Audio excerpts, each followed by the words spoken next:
রান্নাঘরে কাজ করার সময় শুনলাম জোরে চিৎকার করে কে যেন বলছে, বেজন্মা একটা। যত দ্রুত সম্ভব দৌড়ে রুমে গিয়ে দেখি আমার 3.5 বছরের বাচ্চাটা গালে হাত দিয়ে কান্না করছে, আর তার বরাবর দাঁড়িয়ে আছে তার এই রাগান্বিত দাদি। আর পাশে বসে আছে দাদা ব্রু কুচকে তার দিকে তাকিয়ে আছে। আমাকে দরজার সামনে দেখেই বলল, মাইয়া পেটে নিয়ে কি সারাদিন শয়তান দেখছিলা? এত শয়তান আবার পোলাপাইন হয়? হারামিটা আমার পানের দানিটা ফেলাই দিছে। আমি আর এক মুহূর্তে চুপ না থেকে বাচ্চাটাকে কাছে টেনে নিয়ে বললাম, খবরদার, ওকে আর একটা আজে বাজে গালি দিবেন না। এই জিনিসগুলো নতুন না, আমার বিয়ে হয়েছে 8 বছর, সন্তান হচ্ছিল না আমার। কত কথা যে পরিবার থেকে শুনেছি, স্বামীও সেই জাতিরই ছিল, সেও এমনই করতো। কয়েকদিন পর পরই আরেক জায়গায় আমার শাশুড়ি তার ছেলেকে বিয়ে দিবে বলে ভয় দেখাতো। মধ্যরাতে ঘর থেকে বের করে দিয়েছিল কয়েকবার। আমিও এরকমের জোর করে এখানে নির্লজ্জের মতো কয়েকটা বছর কাটিয়ে দিয়েছি। কি করব, বাবার বাড়িতে 2 দিনের জন্য বেড়াতে গেলে 100 বার জিজ্ঞাসা করে বাসায় ফিরবি কবে। সেই বাসায় অন্তত ফিরে যাওয়ার মতো রাস্তা নেই, তা ভালো করেই জানি। এই 8 বছর বাজে ব্যবহারটাই বেশি পেয়েছি। এর প্রথম কারণ ছিল আমার হাজবেন্ড আমাকে ভালোবেসে বিয়ে করেছিল, বিয়ের পর সেটাও গায়েব। আর 2 নম্বর কারণ হচ্ছে আমি একটু খাটো, তাদের ছেলের জন্য নাকি হুড়পড়ির পক্ষ থেকে বিয়ের প্রস্তাব আসতো। আমি নাকি এই বাড়ির বউ হবার যোগ্যই না।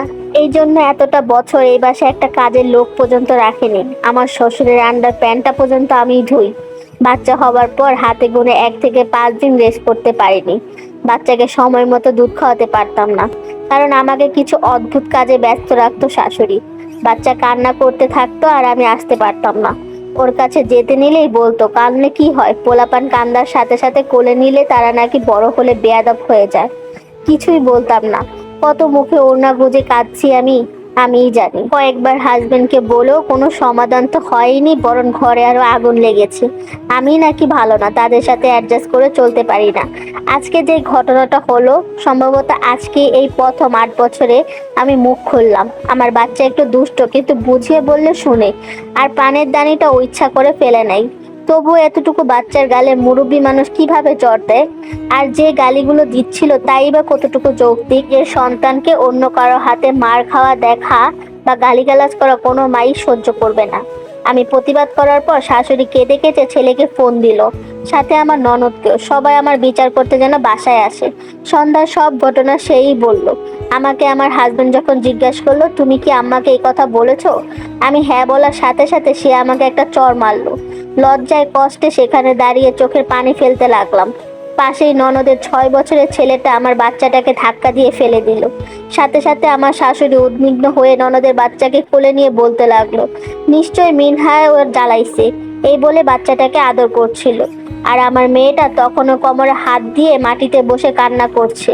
ননদ চলে গেছে, যে যার মতো রাতে খেয়ে ঘুমিয়ে পড়লো। আমি আমার লাকেজ বের করে আমি আর আমার মেয়ের জামা গুছিয়ে আল্লাহর নাম নিয়ে কাউকে না বলে মেয়েকে নিয়ে বেরিয়ে গেলাম। ভাগ্যে যা আছে তাই হবে, কিন্তু এইভাবে নিজেকে তিলে তিলে শেষ করার কোনো মানেই আর হয় না। তো আজকের গল্পটা কেমন লাগলো আপনারা অবশ্যই কমেন্ট করে জানাবেন, এবং যারা কমেন্ট করবেন না তারা কিন্তু হাউন আঙ্কেল। সো প্লিজ কমেন্ট করে জানাবেন গল্পটা কেমন লাগলো, এবং গল্পটা ভালো লাগলে আপনাদের টাইমলাইনে শেয়ার করে রাখতে পারেন।